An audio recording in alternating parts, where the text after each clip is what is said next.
Hello students, मेरा नाम है रणजय और मैं आप सभी का स्वागत करता हूं आपके अपने ज्ञानसूत्र परिवार में। तो स्टूडेंट्स, आप सभी के पिछली क्लासेस के रिजल्ट आ चुके हैं और आप सभी पास भी हो चुके हैं और उम्मीद करता हूं कि आप सभी अपने रिजल्ट से काफी सेटिस्फाइड होंगे, काफी खुश होंगे।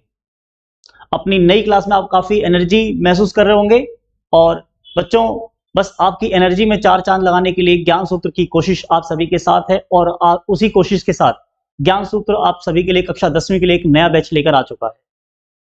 तो आप सभी इस कोर्स से जुड़ना बिल्कुल मत भूलिएगा।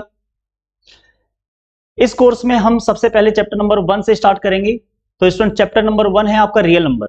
हम एक एक करके सभी चैप्टर्स को पढ़ते जाएंगे और बिल्कुल जीरो से स्टार्ट करेंगे बच्चों, और कोशिश करेंगे हर एक पॉइंट, हर एक हिस्से को हम बहुत अच्छे से यहां पर डिस्कस करें। हम क्वेश्चंस की प्रैक्टिस भी यहां पर करने वाले हैं। अच्छे क्वेश्चंस मैं क्लासेस में लेकर आऊंगा जिसकी प्रैक्टिस होगी, और चैप्टर खत्म होने के बाद भी आपको असाइनमेंट्स दिए जाएंगे जिनकी आपको प्रैक्टिस करनी है। और कोई भी डाउट उससे रिलेटेड हो तो स्पेशल उसके लिए डाउट सेशन मैं लाइव लेकर आया करूंगा संडे को।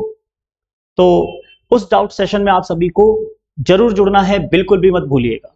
और जो भी मटेरियल आपको, जो भी स्टडी मटेरियल यहाँ पर आपको मिलता है, जो भी आपको प्रोवाइड किया जाता है, उन सभी से उम्मीद करता हूं कि आप सभी बहुत अच्छे से प्रैक्टिस करेंगे।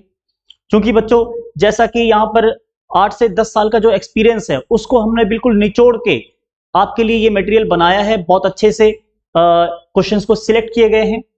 ज्यादातर क्वेश्चंस जो सिलेक्ट किए गए हैं वो प्रीवियस ईयर्स में देखे गए एग्जाम्स में।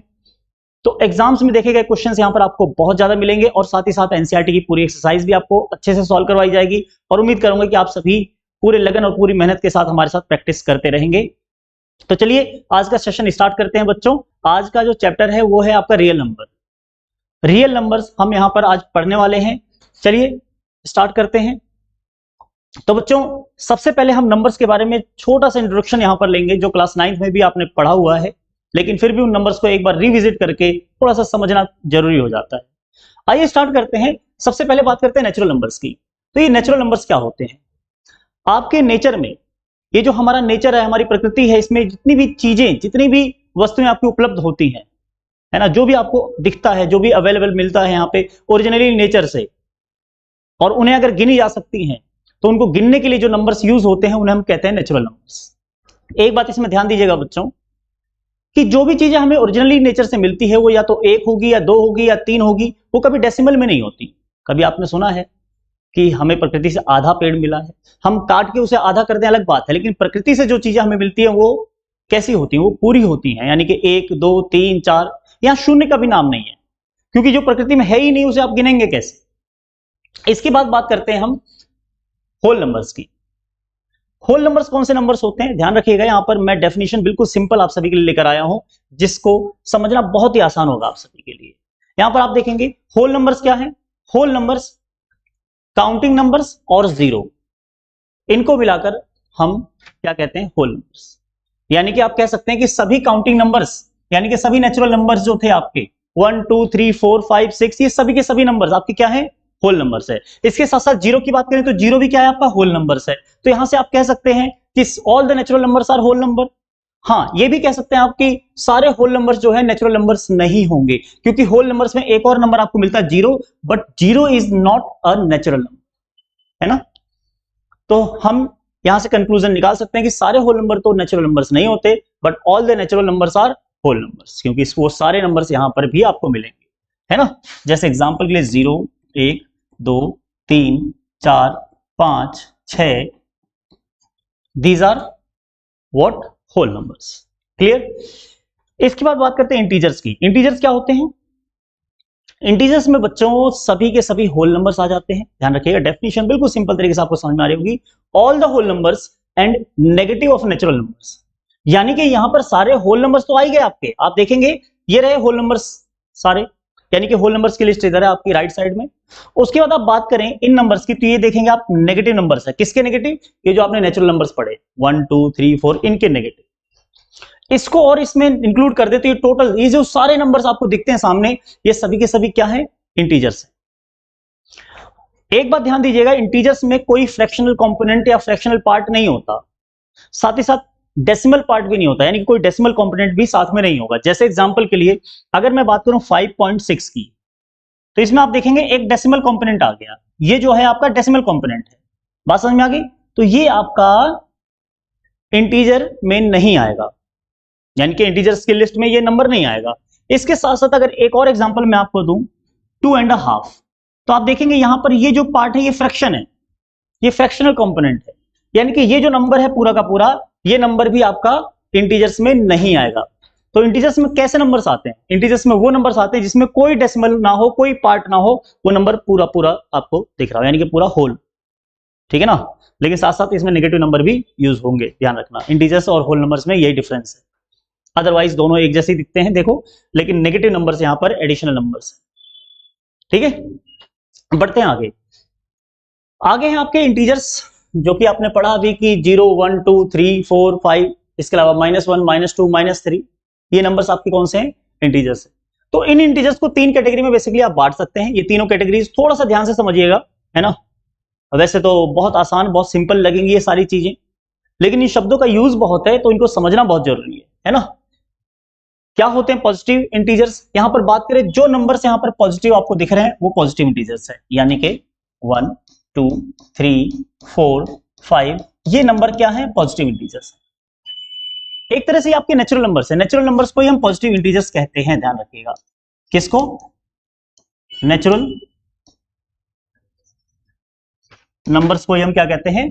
पॉजिटिव इंटीजर्स कहते हैं। ठीक है, इसके बाद बात करें नेगेटिव इंटीजर्स की, तो देखो उन्हीं नेचुरल नंबर्स का नेगेटिव कर दो तो उन्हें हम कहते हैं negative integers. -1, -2, -3, -4, these are negative integers. और नॉन नेगेटिव इंटीजर्स क्या है? देखने में तो बड़ा सिंपल लग रहा होगा आपको, है ना? और है भी, वैसे बहुत सिंपल है ये। नॉन नेगेटिव इंटीजर्स कौन से इंटीजर्स होते हैं? जो नेगेटिव ना हो। तो आप कहेंगे सर क्या ये पॉजिटिव वाले नंबर्स होते हैं? मैं सिर्फ इतना भी नहीं कहूंगा, इतनी बात पे भी मैं खत्म नहीं करूंगा। देखो मैं आपको समझाने की कोशिश करता हूं। यहां पर नॉन नेगेटिव इंटीजर्स जो नेगेटिव ना हो, तो नेगेटिव कौन से नहीं है? आप देखेंगे 0 भी नेगेटिव नहीं है, बात समझ में आ रही है? 1 भी नेगेटिव नहीं है, 2 भी नेगेटिव नहीं है, 3 भी नेगेटिव नहीं है। तो नेगेटिव कौन कौन से नहीं है? 0 नहीं है, 1 नहीं है, 2 नहीं है, 3 नहीं है, ये नॉन नेगेटिव नंबर्स हैं। आप देखेंगे पॉजिटिव और नॉन नेगेटिव में ये छोटा सा डिफरेंस आपको मिलेगा। यहां पर समझने वाली बात यह है कि 0 ना ही नेगेटिव है ना पॉजिटिव है। 0 ना ही नेगेटिव में आता है ना ही पॉजिटिव में आता है। इसलिए जब नॉन नेगेटिव के लिए आप लिस्ट बनाओगे, यानी कि जो नंबर नेगेटिव नहीं है, तो 0 भी नेगेटिव नहीं है, 1 तो है ही नहीं नेगेटिव, तो पॉजिटिव है, ये सारे तो पॉजिटिव है, तो ऐसे भी नेगेटिव नहीं होंगे। लेकिन 0 ना ही पॉजिटिव ना नेगेटिव, यानी कि नॉन नेगेटिव में ये भी आएगा। And this is the difference between non negative integers and positive integers. I hope the point is very clear. और नॉन नेगेटिव इंटीजर्स को हम क्या कहते हैं? इसके अलावा हम होल नंबर्स भी कहते हैं। अभी अभी आपने पढ़ा था होल नंबर्स कैसे नंबर्स होते हैं, आप देखेंगे लिस्ट बिल्कुल आपकी मैच करेगी। ठीक है, होल नंबर्स। बढ़ते हैं आगे, जान लेते हैं फ्रैक्शन क्या है। जैसा कि अभी आपने थोड़ी देर पहले ही पढ़ा, फ्रैक्शन होल का पार्ट होता है, यानी कि ये कोई होल नंबर नहीं होगा, ये उसका क्या होगा? पार्ट होगा, उसका एक टुकड़ा होगा। ठीक है, टुकड़ा क्या होता है? जैसे एग्जांपल के लिए आपके पास मान लीजिए एक रोटी है, ठीक है, इस रोटी के आप 2 टुकड़े करते हैं और एक टुकड़ा आप किसी को देना चाहते हैं और दे देते हैं। ये टुकड़ा मान लो आपने किसी को दे दिया, तो इस टुकड़े को आप कहेंगे हाफ, यानी कि आपने उसे रोटी कितनी दी है? हाफ दी है, 1/2। ये फ्रैक्शन है, आपने पूरी रोटी नहीं दी। ऐसे कई बार क्या होता है, मान लीजिए 3.5 रोटी है, तो वो भी क्या है? फ्रैक्शन में है। ठीक है, कोई भी चीज हो अगर वो पूरी की पूरी नहीं है, वो पार्ट में है, तो हम उसे क्या कहते हैं? फ्रैक्शन कहते हैं। बात समझ में आ गई? जैसे मैं कहूं 6.5 या 6.7 या 7 मान लीजिए 8 है या 2.4 है, तो ये सारे नंबर्स क्या है? फ्रैक्शंस में, क्योंकि यहां पर नंबर कंप्लीट नहीं है, उसके साथ एक डेसिमल पार्ट जुड़ा हुआ है। तो ये सभी के सभी आप फ्रैक्शन में नहीं भी है तो आप फ्रैक्शन में कन्वर्ट कर सकते हैं। जैसे एग्जांपल के लिए मैं बात करूं 2.4 की, तो इसको आप 24/10 लिख सकते हैं। ये डेसिमल हटाकर एक जीरो नीचे लगाएंगे 1 के साथ, और इसको फर्दर अगर आप देखेंगे सिंप्लीफाई करेंगे तो 2 से काटने के बाद ऊपर 12 आएगा और नीचे आएगा 5, और आप देखेंगे ये आपका एक फ्रैक्शन वैल्यू मिल गई, यानी कि फ्रैक्शन के रूप में आपकी ये वैल्यू दिख रही है यहां पर। बात समझ में आ गई? तो इसे हम कहते हैं फ्रैक्शन, ध्यान रखिएगा। बहुत से बच्चे कंफ्यूज होते हैं फ्रैक्शन क्या है, रैशनल नंबर क्या है। सर इनमें फर्क क्या है? रैशनल नंबर फ्रैक्शन देखने में जैसे लगते हैं, दोनों p/q के फॉर्म में दिखते हैं। मैं आपको डिफरेंस अभी समझा देता हूं, यहां पर बहुत सिंपल तरीके से डिफरेंस समझ में आएगा। ठीक है, इसके बाद हम बात करते हैं रैशनल नंबर। एक बार रैशनल नंबर यहां पढ़ते हैं, आपका पॉइंट और अच्छे से क्लियर हो जाएगा और जिंदगी भर ये डाउट नहीं रहेगा आपको कि फ्रैक्शन और रैशनल नंबर में क्या फर्क है, एकदम क्लियर तरीके से कोई भी आपसे पूछे तो आप आंसर दे पाएंगे। तो मैं आपको बता दूं फ्रैक्शन और रैशनल नंबर में क्या फर्क है, ध्यान से देखिए। रैशनल नंबर की बात करें तो रैशनल नंबर कौन से नंबर्स होते हैं, रैशनल नंबर्स में आप ध्यान रखिएगा फ्रैक्शंस भी इंक्लूड होते हैं और इंटीजर्स भी इंक्लूड होते हैं। बात क्लियर है, फिर से सुन लीजिए मेरी बात। रैशनल नंबर्स में क्या इंक्लूड होते हैं, फ्रैक्शंस भी इंक्लूड होते हैं और इसके अलावा आपके इंटीजर्स भी इंक्लूड होते हैं, ध्यान रखिएगा। इंटीजर्स पढ़ा आपने अभी, 1 2 3 4 5 6 ये सारे इंटीजर्स हैं, इसके अलावा -1 -2 -3 ये भी, 0 भी। और फ्रैक्शन क्या थे, फ्रैक्शन 1/2 या 2.4 अभी एग्जांपल देखा आपने, है ना, या 3/5, इस तरह के नंबर्स ये क्या है, फ्रैक्शंस को दिखाते हैं। और ये सभी नंबर्स चाहे वो फ्रैक्शन हो चाहे इंटीजर्स हो, इन सभी नंबर्स को हम रैशनल नंबर कहते हैं। अगर कॉन्सेप्चुअली आप रैशनल नंबर को समझने की बात करें तो रैशनल नंबर्स यही होते हैं दोनों, मतलब इंटीजर्स मिले तो वो भी रैशनल है आपका और फ्रैक्शन मिले तो वो भी रैशनल है, ठीक है। लेकिन अगर हम बेसिक एक डेफिनेशन की बात करें तो वो डेफिनेशन क्या है जो कि आप बचपन से पढ़ते हुए आ रहे हो। यहां पर आप देखोगे all the numbers which can be written in the form p by q where p and q are integers and q is not equal to 0। ये एक बेसिक डेफिनेशन है, क्योंकि जो नंबर्स इंटीजर है उनको भी हम p by q के फॉर्म में दिखा सकते हैं और जो फ्रैक्शन है वो तो p by q के फॉर्म में दिखा ही सकते हैं, आप अच्छी तरह जानते हैं, है ना। अगर डेसिमल पार्ट हटा के उसे लिखेंगे तो p by q के फॉर्म में ही आएगा, ठीक है। जैसे एग्जांपल के लिए अगर आपके सामने 2 लिखा है तो हम 2 को भी 2/1 लिख सकते हैं, यानी कि p/q के फॉर्म में। इसके अलावा अगर मान लीजिए आपके पास 3 लिखा है तो इसको 33/10 लिख सकते हैं, ठीक है। ये भी आपका p by q के फॉर्म में आ गया, ठीक है। बात समझ में आ गई, मतलब डेसिमल है तो भी। इसके अलावा कोई आपका फ्रैक्शन है तो वो तो फ्रैक्शनल फॉर्म में दिखेगा ही दिखेगा, जैसे एग्जांपल के लिए 1/2 है, ये तो पहले से फ्रैक्शन में दिख रहा है ना, तो ये रैशनल नंबर होगा ही होगा। यानी कि फ्रैक्शंस तो रैशनल होते ही हैं, इंटीजर्स भी आपके क्या होते हैं, रैशनल होते हैं, लेकिन ये इंटीजर्स आपके फ्रैक्शन नहीं होते। यही बेसिक डिफरेंस है रैशनल नंबर और फ्रैक्शन में, ठीक है। यानी कि फ्रैक्शंस आपके इंटीजर नहीं हो सकते, इंटीजर आपके फ्रैक्शन नहीं हो सकते, लेकिन फ्रैक्शन हो या इंटीजर हो, बात समझ में आ रही है, फ्रैक्शन हो या इंटीजर्स हो, दोनों के दोनों रैशनल नंबर्स हैं। यानी कि आप कह सकते हैं कि सारे फ्रैक्शंस रैशनल नंबर हैं, हाँ हैं। सारे इंटीजर्स रैशनल नंबर हैं, हाँ हैं। क्या सारे रैशनल नंबर फ्रैक्शंस हैं, नहीं। सारे रैशनल फ्रैक्शन कैसे हो जाएंगे, रैशनल में तो इंटीजर्स भी थे। क्या सारे रैशनल इंटीजर्स हैं, सारे रैशनल इंटीजर्स कैसे हो जाएंगे, रैशनल में तो फ्रैक्शंस भी थे। मेरी बात समझ में आ गई होगी। चलो इसके बाद कुछ और एग्जांपल्स आप सभी के सामने रैशनल नंबर्स के। देखो ये रैशनल नंबर है, इंटीजर है, ये है ना, रैशनल नंबर है। ये भी रैशनल है क्योंकि इंटीजर है, ये रैशनल है क्यों, फ्रैक्शन है, ये रैशनल है, ये रैशनल, ये सभी रैशनल है क्योंकि या तो ये फ्रैक्शन में दिख रहे हैं या इंटीजर्स में दिख रहे हैं। बात समझ में आ रही है ना। चलो तो एक और बेसिक डेफिनेशन की यहां पर बात करेंगे हम। All the numbers which can be written in the form p by q where p and q are coprime numbers. यहां पर हम ये भी लिख सकते हैं, ध्यान रखना, यहां ऊपर क्या लिखा था आपका, जहां पर p और q क्या हो, इंटीजर्स हो, और यहां पर क्या लिखा, जहां p और q क्या हो, कोप्राइम नंबर्स हो। कोई फर्क नहीं पड़ता, दोनों हो सकते।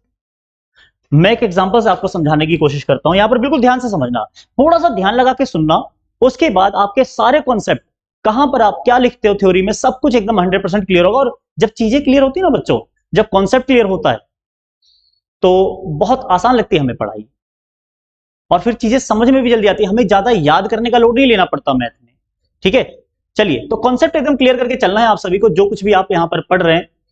तो एग्जांपल यहां पर एक ले लेते हैं, मान लीजिए आपके पास 3.2 एक नंबर है, क्या ये रैशनल है, आइए चेक करते हैं।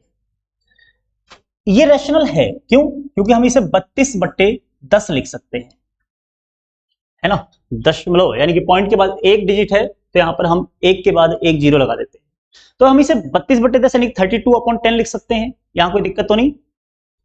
आगे ध्यान दीजिए, इसके साथ साथ ही क्या आप इसे सिंप्लीफाई नहीं कर सकते, हाँ आप इसे सिंप्लीफाई भी कर सकते हैं। जैसे एग्जांपल के लिए 2 से मैं इसे काटूं तो यहां पर 5 आएगा, और 2 से इसको काटूं तो यहां पर 16 आएगा। ये आपका आ गया 16/5। क्या अब ये 16 और 5 किसी से कटते हैं, क्या कोई ऐसा नंबर है जिससे ये दोनों को दोनों डिविजिबल हो, नहीं। इसका मतलब ये दोनों को दोनों क्या है, कोप्राइम नंबर्स हो गए। यानी कि हर एक नंबर को, हर एक रैशनल नंबर को आप पी बाई क्यू के फॉर्म में तो लिख सकते हो, साथ ही साथ उसे इस तरीके से पी बाई क्यू के फॉर्म में लिख सकते हो कि वो दोनों के दोनों कोप्राइम हो, क्योंकि सिंप्लीफाई तो हम हर एक नंबर को कर सकते हैं, आप ये अच्छी तरह जानते हैं, आपने 8वीं क्लास में भी सिंप्लीफिकेशन के क्वेश्चंस किए थे, है ना, जहां पे फ्रैक्शंस को क्या करना था, रिड्यूस करके लिखना था सिंपलेस्ट फॉर्म में, है ना। तो यहां पर हम इसे रिड्यूस करके जब लिखेंगे तो ये कोप्राइम ही तो होंगे। अब यहां पे 16 और 5 देखेंगे आप कोप्राइम है, क्योंकि कोई ऐसा नंबर नहीं है जो इन दोनों को काटे, एक के अलावा। आप ये भी कह सकते हैं जिन दो नंबर्स का एचसीएफ 1 आता हो, जिन दो नंबर्स का एचसीएफ 1 आता हो, उन दोनों नंबर्स को हम कोप्राइम नंबर्स कहते हैं। एचसीएफ मतलब जो नंबर्स उसे काटता है, सबसे बड़ा नंबर जो उसे काटता है, उसे हम एचसीएफ कहते हैं, ठीक है। तो एग्जांपल उम्मीद करता हूं आप सभी को समझ में आ गया होगा। अगर आप कहते हैं कि सर ये जरूरी थोड़ी कि ऐसे हम लिखें कोप्राइम हो, हम ऐसे भी छोड़ सकते थे, फिर हम ऐसे भी छोड़ सकते थे, यहां तो ये कोप्राइम नहीं बन रहे। अरे भाई तो फिर हम ऐसे भी तो छोड़ सकते थे, यहां तो पी बाई क्यू के फॉर्म में भी नहीं बन रहे, क्यों? क्या कहा था यहां पर, याद करो स्टेटमेंट क्या थी, all the numbers which can be written in the form P by Q, वो नंबर जो पी बाई क्यू के फॉर्म में लिखे जा सकते हैं, हो या ना हो जरूरी नहीं है, लेकिन लिखे अगर जा सकते हैं उन्हें, तो वो क्या है, आपके रैशनल नंबर्स। जैसे टू पी बाई क्यू के फॉर्म में नहीं है, लेकिन लिखा जा सकता है। तो यहां पर भी तो वही लिखा है कि लिखा हो या ना लिखा हो, लेकिन लिखा जा सकता हो। देखो, all the numbers which can be written in the form P by Q where P and Q are in coprime numbers, यानी कि वो नंबर जिनको पी बाई क्यू के फॉर्म में लिखा जा सकता है, जहां पर पी और क्यू क्या हो, कोप्राइम हो। तो देखो लिखा तो जा सकता है ना, फाइनली अगर इसे सॉल्व करते तो लिखा जा सकता है ना। तो ये डेफिनेशन भी आपके एकदम दिमाग में क्लियर रहनी चाहिए कि हम जब चाहें इस डेफिनेशन को भी यूज कर सकते हैं। चलो बढ़ते हैं आगे इसी के साथ। यहां पर बात करते हैं इर्रेशनल नंबर्स की। अब इर्रेशनल नंबर्स क्या होते हैं, बिल्कुल रैशनल नंबर का उल्टा, उसका अपोजिट, है ना। कौन से होते हैं रैशनल नंबर, आइए देखते हैं। देखो, द नंबर्स, ध्यान से समझना है आपको, the numbers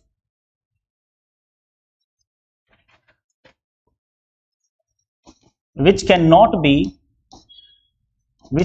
be written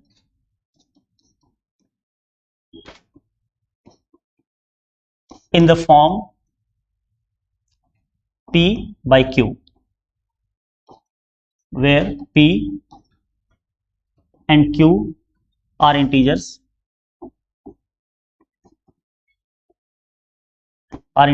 and q is not equal to 0। यानी कि वो नंबर जो p बाई क्यू के फॉर्म में नहीं लिखे जा सकते, जहां पर p और q क्या हो, इंटीजर्स हो, और q 0 के बराबर ना हो, मतलब इस तरीके से हम इसको नहीं लिख पाएंगे।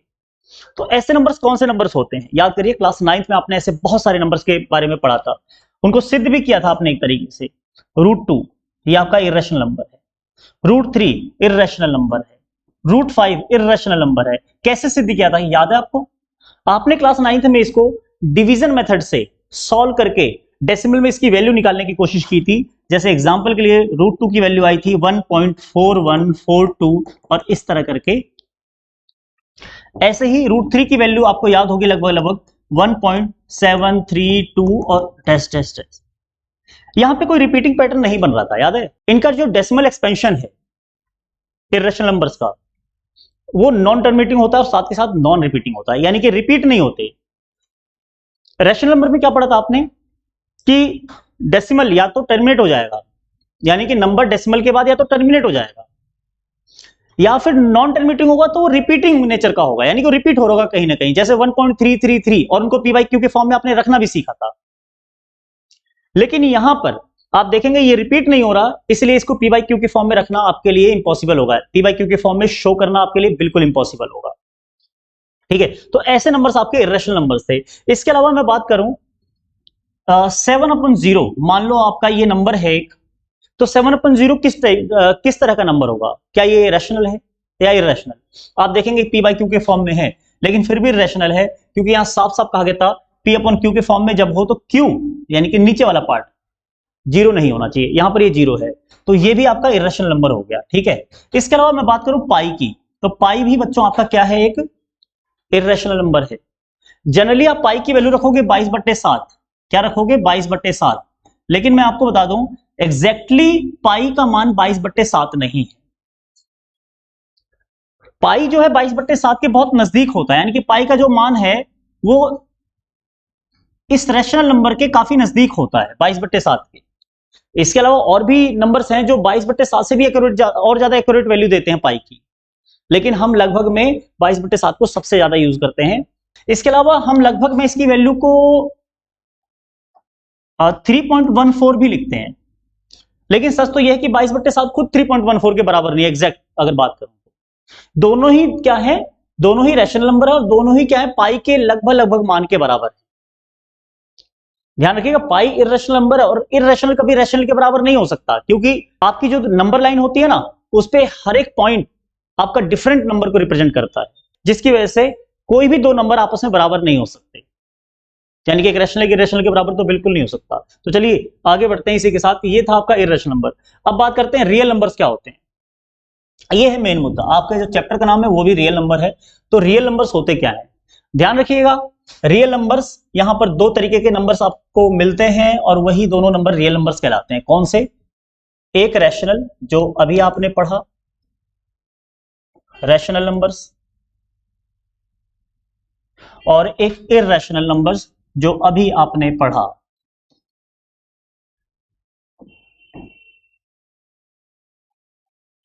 ठीक है, एक रैशनल और दूसरा आपका है इर्रेशनल। ये दोनों के दोनों नंबर्स आपके कौन से नंबर्स कहलाते हैं? आपके ये रियल नंबर्स कहलाते हैं। ठीक है, और जो आपकी रियल नंबर लाइन है,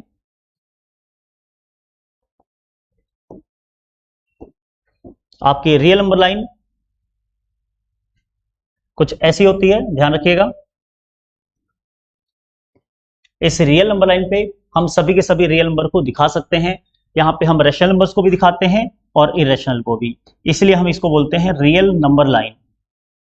और इरेशनल और रैशनल दोनों को ही इस पे रिप्रेजेंट करना हमने क्लास 9th में सीखा था। चलो बात करते हैं फंडामेंटल थ्योरम ऑफ अरिथमेटिक की। ये क्या है, इसको जरा डिटेल में समझते हैं।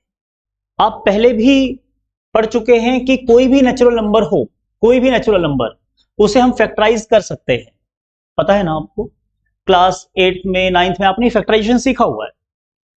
जैसे एग्जांपल के लिए 6 है, 6 को मैं फैक्टराइज करूं तो 2 3 जा 6 और 3 1s आर कितना होगा 3। तो यहां पर हम लिख सकते हैं 6 को 2 into 3, इस तरीके से हम इसे फैक्टराइज कर सकते हैं। इसके अलावा आप देखो 2 की बात करें तो 2 तो खैर हो ही नहीं सकता। 2 की बात करें तो 2 तो यहीं खत्म है, पहले नंबर पे ही खत्म हो जाएगा, एक ही नंबर आएगा यहाँ पे प्राइम। यहाँ पे 4 की बात करें 2 into 2 लिख सकते हैं। 7 की बात करें सिर्फ 7 आया। इस तरीके से कर रहे हो आप, तो आप देख रहे हो यहाँ पर कि किसी भी नेचुरल नंबर को हम इजिली फैक्टराइज कर सकते हैं। ये आपने छोटी क्लास में सीखा हुआ, कैसे फैक्टराइज करते हैं वो भी आपने सीखा हुआ। इसे कहते हैं हम फैक्टराइजेशन, ध्यान रखिएगा, इसे हम कहते हैं फैक्टराइज। बहुत से बच्चे इसे एलसीएम समझते हैं, इसे एलसीएम नहीं कहते, दिस इज फैक्टराइजेशन प्रोसेस, है ना, this is a method of factorisation, आप कह सकते हैं। बात क्लियर है? तो इस तरीके से किसी भी नेचुरल नंबर को हम फैक्टराइज कर सकते हैं। लेकिन यहाँ पे समझना क्या, इंपॉर्टेंट क्या है समझना, कुछ इससे ही जुड़ा हुआ ही कॉन्सेप्ट यहाँ पर आपको पढ़ना है। यहाँ पर मान लीजिए कुछ प्राइम नंबर्स आपको अगर मैं दूं 2 3 7 11 और 23, ये 4 प्राइम नंबर का सेट मैंने आपको दिया। ठीक है, मान लीजिए 4 प्राइम नंबर्स का सेट मैंने आपको दिया यहां पर, और मैं इन 4 प्राइम नंबर से आप कहूं कि बहुत सारे नंबर्स बनाओ, तो क्या आप बना सकते हो? देखते हैं। यहां पर आप देखेंगे इन्हीं सेट में से लिए गए नंबर्स 2 और 3, और उससे एक नंबर बनाया 6। फिर यहां पर लिया गया 2 3 11, आप देखेंगे 2 3 और 11 के यूज से बनाया गया 66। फिर इसके आगे आप देखेंगे 7 11 और 23 से आपका जो बनाया गया 1771। ये है क्या? ये प्रोडक्ट है, ध्यान रखिएगा। 2 3 जा 6 होता है, 2 3 जा 6, 6 11 जा 66। इस तरीके से करके ये प्रोडक्ट है नंबर का, आप करके देखिएगा इसे। इन सभी को आपको खुद चेक करना है, ध्यान रखिएगा। यहाँ पे आप लेफ्ट साइड में अगर देखें तो ये सभी के सभी प्राइम नंबर्स हैं। कौन से नंबर्स हैं ये? प्राइम नंबर्स वो नंबर्स होते हैं जो किसी से नहीं कटते, 1 और खुद के अलावा। तो लेफ्ट साइड में तो आप देखोगे सारे प्राइम नंबर्स ही हैं, यानी कि सबके सब क्या है? प्राइम नंबर्स हैं। प्राइम नंबर्स के सेट में से ये नंबर्स लिए गए हैं। लेकिन राइट साइड में किस तरह के नंबर हैं? क्या ये प्राइम है या फिर क्या ये कंपोजिट हैं? अगर ये कंपोजिट हैं तो क्या हमेशा ही कंपोजिट आएंगे राइट साइड में? एक बार समझते हैं इन चीजों। एक बात ध्यान रखिएगा, अगर मैं 2 को और 3 को मल्टीप्लाई करता हूं और यहां पर 6 आता है, इसका क्या मतलब है? इसका मतलब है कि जो 6 है ये 2 से डिवाइड हो जाएगा, ये जो 6 है ये 3 से भी डिवाइड हो जाएगा। कोई भी नंबर हो, अगर किसी 2 या 3 नंबर को मल्टीप्लाई करके वो नंबर आया है तो उन दोनों तीनों नंबरों से वो क्या होगा, डिविजिबल होगा। जैसे एग्जांपल के लिए मैं बात करूं 3 और 5, इसके अलावा मैं बात करूं यहां पर मान लो ले लिया मैंने 7, तो 105। इसका मतलब क्या होगा, इसका मतलब ये होगा कि 105 7 से भी डिविजिबल है। आप डिवाइड करके देखिए, 105 5 से भी डिविजिबल है और 105 3 से भी डिविजिबल है। ये तीनों प्राइम नंबर से डिविजिबल होगा। और जब ये 3 नंबर से पहले ही डिविजिबल हो रहा है 1 और खुद के अलावा, तो ये किस तरह का नंबर होगा, कंपोजिट होगा, सीधी सी बात है। ये किस तरीके का नंबर होगा, कंपोजिट होगा, सीधी सी बात है ना, क्योंकि 1 और 6 के अलावा ये 2 से भी डिविजिबल है और 3 से भी डिविजिबल है। बिल्कुल ऐसे ही आप यहां पर देखेंगे 66, ये 2 से भी डिविजिबल है, 3 से भी डिविजिबल है और 11 से भी डिविजिबल है। तो ये प्राइम कैसे हो सकता है, यानी कि राइट साइड में जो भी नंबर्स आपको मिलेंगे वो कैसे नंबर्स होंगे, कंपोजिट नंबर्स, और लेफ्ट साइड में जो नंबर्स हैं वो क्या है आपके, वो प्राइम नंबर्स के क्या है, प्रोडक्ट हैं। तो चलिए बढ़ते हैं आगे। आप जानते हैं कि इस तरह जो प्राइम नंबर्स हैं, प्राइम नंबर्स भी इनफाइनाइट होते हैं, यानी कि प्राइम नंबर्स की कोई लिमिट नहीं है, वो भी आगे जितना आप आगे चलते जाएंगे आपको नए नए प्राइम नंबर्स मिलते जाएंगे, ये बात ध्यान रखिएगा। और जब प्राइम नंबर्स इनफाइनाइट हैं तो क्या सभी के सभी जो कंपोजिट नंबर है, क्योंकि आप देख रहे हैं राइट साइड में कंपोजिट नंबर आ रहा है, तो क्या सभी के सभी कंपोजिट नंबर्स प्राइम नंबर के प्रोडक्ट से निकाले जा सकते हैं। यहां तो आपने देखा कि हाँ कुछ प्राइम नंबर्स को मल्टीप्लाई करो जो नंबर मिलता है वो कंपोजिट है, लेकिन यहां पे क्वेश्चन मेरा ये है कि क्या सभी कंपोजिट नंबर प्राइम नंबर्स को प्रोडक्ट से प्राइम नंबर के प्रोडक्ट से निकाले जा सकते हैं। तो जवाब है हाँ। कैसे, आप सीरियल वाइज मान लीजिए यहां पर नंबर्स लिखते हैं जो कि कंपोजिट है। पहला नंबर है 4, उसके बाद आपका आएगा 6, 6 के बाद आएगा 8, 9, 10, 12 है, 14 है, 15 है, 16 है, यहां पर 18 है,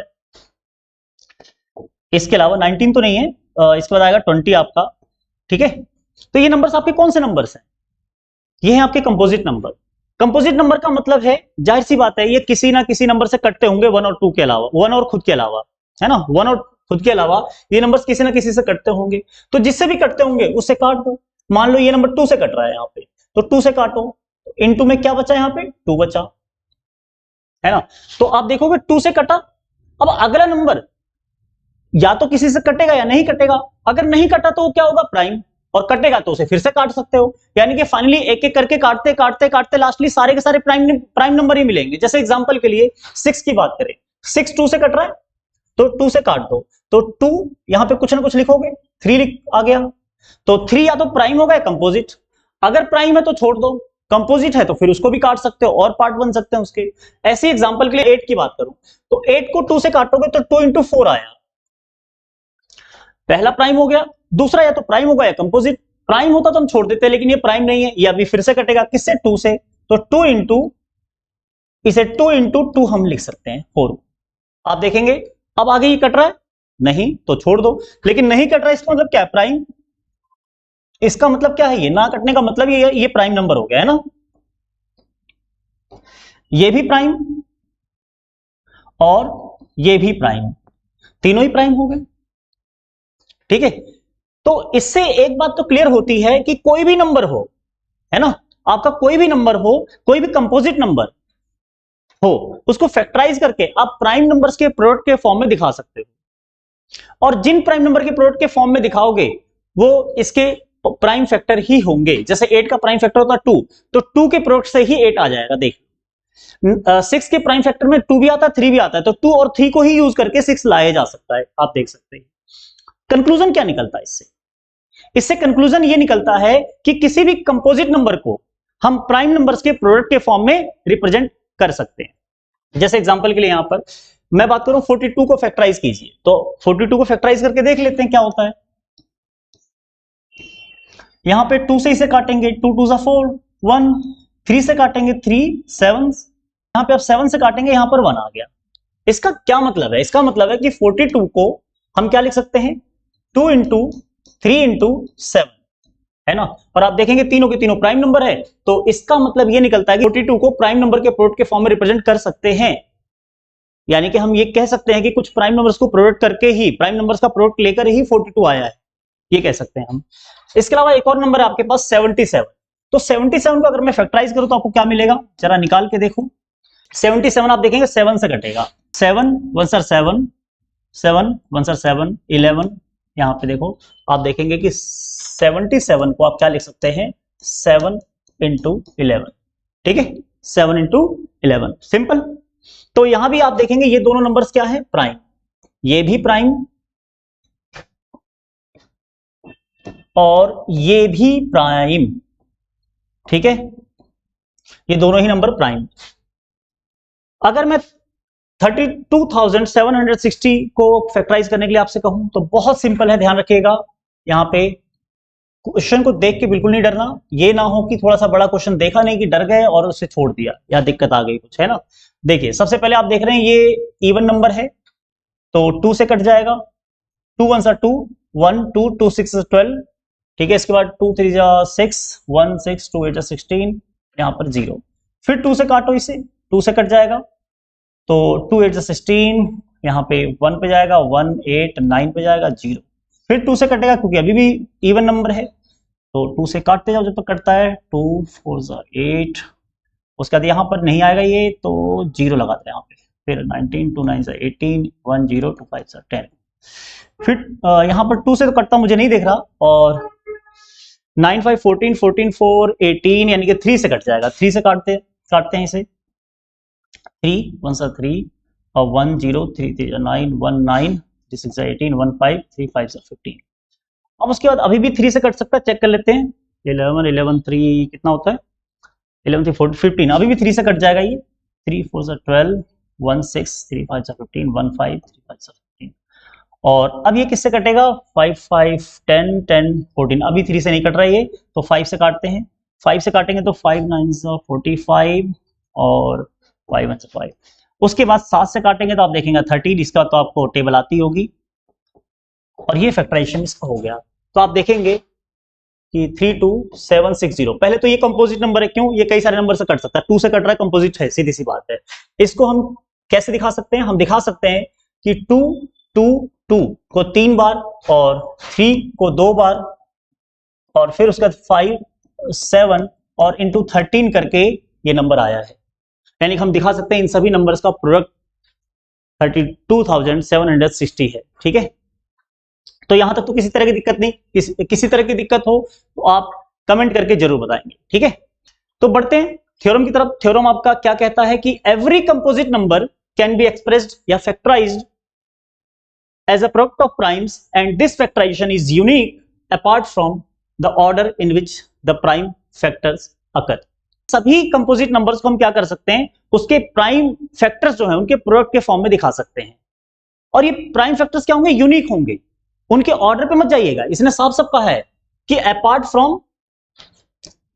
from the order in which the prime factors occur, इसको मत देखिए, क्योंकि जब 6 आपके पास होगा इसको फैक्टराइज करेंगे तो आपके पास यही एक ही ऑप्शन है। आप ये मत सोचिएगा सर एक और तरीका मेरे पास फैक्टराइज करने का, ये देखिए मैं आपको दिखाता हूं। तो ये देखिए 3 2 6 और 2 1, आप कहेंगे सर ये भी तो है, यानी कि हम 6 को 2 तरीके से फैक्टराइज कर सकते हैं, एक हो गया 2 इंटू 3 और एक हो गया 3 इंटू 2। बच्चों क्या इसमें कोई फर्क है, यहां पर आपका 3 एक बार आया, यहां पर भी एक बार आया, यहां पर 2 एक बार आया, यहां पर भी 2 एक बार आया, है ना। क्या ये अलग अलग नंबर्स हैं, नहीं। तो आपको यहाँ पे ऑर्डर को नहीं देखना, अगर आप ऑर्डर को ना देखें तो यूनिक मिलेगा, यानी कि ऐसा नहीं होगा कि 6 को आप फैक्टराइज कर रहे हैं तो कुछ और निकलेगा, मैं करूं कुछ और निकलेगा, कोई और करे कुछ और निकलेगा, कई तरीके हैं इसके, नहीं एक ही तरीका है। 6 को कोई भी फैक्टराइज करेगा तो उसके फैक्टर में 2 और 3 ही मिलेगा, यानी कि 2 इंटू 3 ही मिलेगा, चाहे वो 3 इंटू 2 मिले किसी को, चाहे 2 इंटू 3 मिले, मतलब मिलेगा यही, ठीक है। तो ये बिल्कुल यूनिक होते हैं, कहने का मतलब है कि एक नंबर को 2 तरीके से फैक्टराइज नहीं किया जा सकता, ये बिल्कुल ध्यान से समझिएगा मेरी बात, क्योंकि इस कॉन्सेप्ट को यूज करके हमें यहाँ पर क्वेश्चंस भी करने हैं बहुत से, ठीक है। तो पॉइंट अच्छे से क्लियर हो गया होगा कि कोई भी प्राइम नंबर, कोई भी कंपोजिट नंबर हो उसको हम उसके प्राइम फैक्टर्स के प्रोडक्ट के फॉर्म में रिप्रेजेंट कर सकते हैं। आइए क्वेश्चंस देख लेते हैं, कुछ क्वेश्चंस यहां पर देख लेते हैं। लिखा है express 36 number as a product of its prime, या नंबर को इग्नोर करिए, बस 36 बहुत है, नंबर वो है ही, आप अच्छी तरह जानते हैं। तो आप सिंपल तरीके से 6 को पहले फैक्टराइज करेंगे, यहाँ पे 2 से काटेंगे तो ये 18 हो गया, फिर 2 से काटेंगे तो ये 9 हो गया, फिर 3 से काटेंगे तो 3 हो गया, फिर 3 से काटेंगे तो 1 हो गया, और यहाँ पर आप दिखा सकते हैं कि 36 जो है हम उसको लिख सकते हैं फैक्टराइज करके 2 इंटू 2 इंटू 3 इंटू 3। और साथ ही साथ हम इसे प्राइम नंबर्स की पावर के प्रोडक्ट के फॉर्म में भी लिख सकते हैं, जैसे एग्जांपल के लिए 2 की पावर 2 और 3 की पावर 2 करके भी इसे लिख सकते हैं, इसमें कोई फर्क नहीं है। ठीक है, इसके अलावा एक और क्वेश्चन आपके पास, express 675 as a product of its prime factors. यहां पर भी आप नंबर को इग्नोर करेंगे, ठीक है ना, नंबर को यहां पर इग्नोर कर दीजिए और यहां पर शुरू करते हैं प्रोसेस 675। कैसे फैक्टराइज करेंगे? सबसे पहले आप देखेंगे 18 यानी कि 3 से कटता है, तो 3 से पहले काट दो आप, 3 2 जा 6 और 3 2 जा 6, 1 5 3 5 जा 15। फिर आप देखेंगे 3 से ये कट जाएगा, हाँ 5 4 9, ठीक है 3 से कट जाएगा, तो 3 से 21 1 5 3 5 से 15। फिर 5 से आप काटिए, 3 से एक बार और कट जाएगा, अभी 3 से एक बार और कटेगा तो ये 25 आ जाएगा। फिर 5 से कटेगा 5, फिर 5 से कटेगा 1। कोई फर्क नहीं पड़ता, आप अगर लगता है आपको कि 5 से ही कट रहा है तो 5 से पहले काट लीजिए, इससे कोई दिक्कत नहीं है, आंसर पे कोई फर्क नहीं पड़ेगा, आपका आंसर बिल्कुल ठीक माना जाएगा। ठीक है, तो यहां पर हम इसे लिख सकते हैं 3 into 3 into 3 into 5 into 5। Finally आप इसे लिख सकते हैं 3 raise to the power 3 into 5 raise to the power 2। ठीक है, आगे बढ़ते हैं। एक क्वेश्चन यहां पर, consider the number 4 raise to the power n। मान लो आपके पास एक नंबर है 4 raise to the power n, where n is a natural number. ठीक है, n यहां पर कोई नेचुरल नंबर यानी कि इसकी पावर नेचुरल नंबर है, जो कि प्राइम फैक्टर करते समय आपको मिलता है, हमेशा पावर नेचुरल नंबर मिलती है। ठीक है, तो check whether there is any value of n for which 4 raise to the power n ends with the digit 0। क्या ये कभी 0 पे खत्म हो सकता है? क्वेश्चन का मतलब क्या है वो मैं पहले आपको समझा दूं। क्वेश्चन में ये पूछ रहा है क्या n की कोई ऐसी वैल्यू है जिस पे ये 0 पे खत्म हो? 1 पे तो नहीं हो रहा, 1 रखने पे तो नहीं हो रहा, 2 रखने पे यहां पे 16 आ रहा है, अभी भी 0 पे खत्म नहीं हो रहा, 6 पे खत्म हो रहा है। आप देखेंगे 3 रखा हमने तो यहां पर आपका 4 4 जा 16, 16 4 जा 64, आप देखेंगे 4 पे खत्म हो रहा है। 4 की पावर अगर मैं 4 रखूं तो आप देखेंगे यहां पर 4 की पावर 3 पर 64 आया था, उसके बाद फिर से इसे 4 से मल्टीप्लाई करिए तो ये हो जाएगा 256, है ना, और फिर से ये 6 पे खत्म हो रहा है, यानी कि आखिरी जो डिजिट है, लास्ट जो डिजिट है, ये कहीं 0 नहीं हो रहा। और यही आपको चेक करके बताना है कि कहीं 0 हो रहा है या नहीं हो रहा। हम जानते हैं हम नहीं हो रहा, लेकिन सिद्ध कैसे करें, यानी कि इसे प्रूव कैसे करें, दिस इज द प्रॉब्लम, है ना, हमें इसे प्रूव करना है इस थ्योरम को यूज करके। तो देखते हैं कैसे प्रूव करना है। आप सबसे पहला काम क्या करेंगे, इसे फैक्टराइज करेंगे। 4 को जब फैक्टराइज आप करेंगे तो आपको क्या मिलेगा, ध्यान से देखिए, 2 यहां पर 2 यहां पर 1, तो 4 को हम क्या लिख सकते हैं, 2 into 2 raise to the power n। ठीक है, आगे बढ़ते हैं। यहां पर n को दोनों तरफ हम डिस्ट्रीब्यूट कर देंगे, 2 की पावर n इंटू 2 की पावर n। ठीक है, इसके बाद आप देखेंगे इसके प्राइम फैक्टर में, या आप सीधे सीधे कह सकते हैं, अगर मैं ऐसे ना लिखना चाहूं, मैं यहां से सीधा सीधा एक स्टेप ये लिख सकता हूं, 2 की पावर 2 की पावर n, और जब दो पावर एक साथ हो वो आपस में मल्टीप्लाई हो जाती है, यानी कि 2 की पावर 2n। और आप देखेंगे जब इसका प्राइम फैक्टराइजेशन मैंने किया तो यहां पे 2 की पावर कोई नेचुरल नंबर, यानी कि ये इसका क्या है, प्राइम फैक्टराइजेशन। इसके प्राइम फैक्टराइजेशन में 2 के अलावा कोई नंबर आ रहा है? बिल्कुल नहीं आ रहा, है ना। इसका ये मतलब निकलता है कि ये नंबर कभी 0 पे खत्म नहीं होगा। लेकिन कैसे निकलेगा ये मतलब, समझ में आया कि ये मतलब निकल कहां से गया अचानक? बस फैक्टराइज किया, यही बोलना था तो हम यही बोल देते, बात खत्म, कि 0 पे खत्म नहीं होता। यही आके कैसे बोल पाएंगे, मैं आपको बता दूं। कोई भी नंबर अगर 0 पे खत्म होता है, मान लीजिए 10 ही क्यों नहीं है, उसको हम फैक्टराइज करके 2 इंटू 5 लिख सकते हैं। ठीक है, मान लीजिए 20 ही क्यों नहीं है, तो हम इसको लिख सकते हैं 2 इंटू 5 इंटू 2, 2 बार 2 हो गया। लेकिन एक बार 2 और 5 है, कोई भी नंबर लीजिए, अपने आप ले लीजिए, 370 ले लेते हैं। 370 में आप इसे 37 इंटू 10 लिख सकते हैं, और जब 10 इसे लिख लिया आपने तो फिर से आप 37 इंटू 2 इंटू 5 लिख सकते हैं। यानी कि कुल मिला के अगर लास्ट डिजिट 0 है तो उसके फैक्टराइजेशन में आपको 2 और 5 तो मिल ही रहा है। एक बार वो 2 और 5 जरूर मिलेगा, एक जोड़ा उसका जरूर बनने मिलेगा, चाहे 2 2 बार हो जाए, चाहे 5 2 बार हो जाए, लेकिन कम से कम एक बार जरूर होगा अगर एक 0 है तो। और 0 अगर 2 है तो 2 बार 2 जोड़े मिलेंगे इसके। 0 अगर 3 है तो 3 जोड़े मिलेंगे। क्या यहां पर 2 और 5 दोनों के जोड़े बन रहे हैं? नहीं। आप देखेंगे यहां के प्राइम फैक्टराइजेशन में केवल और केवल आपको, यानी कि आपको सिर्फ और सिर्फ एक ही नंबर मिलता है, वो है 2। एक ही प्राइम नंबर मिलता है, वो है 2। तो जाहिर सी बात है यहां से क्लियर होता है कि यहां पर ये नंबर कभी आपका 0 पे खत्म नहीं होगा। इसका रीजन आप क्या लिखेंगे? इसका रीजन अगर लिखें तो बहुत सिंपल होगा, सिंस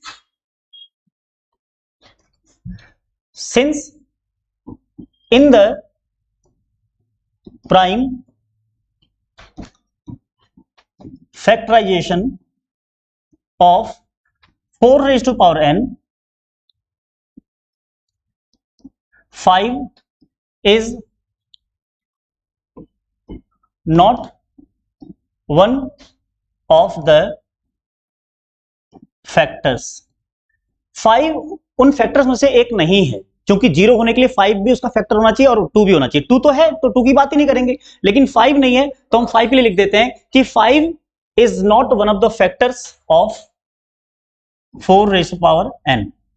हेंस यहां पे आप बहुत क्लियर सा और बहुत बढ़िया सा आंसर दे सकते हैं। Hence the number 4 raised to power n will never end with digit 0 for a natural number